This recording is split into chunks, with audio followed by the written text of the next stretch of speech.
A delegation from Lakeland took a bus to Orlando this morning with a question.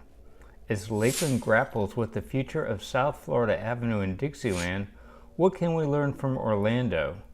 In that city, Edgewater Drive in the College Park neighborhood was reduced from 4 lanes to 3 in 2002. In Lakeland, state transportation planners have recommended taking South Florida Avenue from 5 lanes to 3 to increase safety and spur economic growth. Here is the City of Lakeland's Nicole Travis.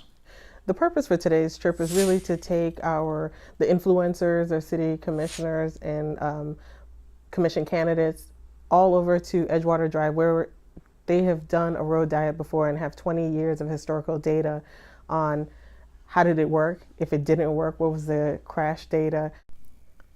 First stop was a meeting with Orlando city officials who talked about what worked and what they learned. Billy Hadaway, a former state DOT district chief who is now Orlando's transportation director, said the road diet has resulted in 1/3 fewer crashes and 2/3 fewer injuries. Speeds have reduced, and so has traffic volume as drivers seek alternate routes. City Commissioner Robert Stewart said he was a skeptic when the plan was approved, but he's a believer now. The 1.5-mile corridor now has 4 times as many restaurants, and property values have risen 12% along with home ownership. A skeptical Polk County Commissioner George Lindsay asked about ambulances. Where's that ambulance going to go? One of the benefits of having a three-lane cross-section is typically only used for turning movements, so the fire department and ambulances use the turn lane to get past. Do they use those turn lanes yes, now? Absolutely. Yes. They use the turn lanes. For CRA Director Travis, a major takeaway was making sure to protect side streets. But it was really nice and refreshing to hear the Orlando staff people saying, like, this is something that was really of concern. We had to put speed bumps in, and I think that we would pay a lot more attention to that level of detail and possibly call them back for some insights on how did they deal with those neighborhood roads.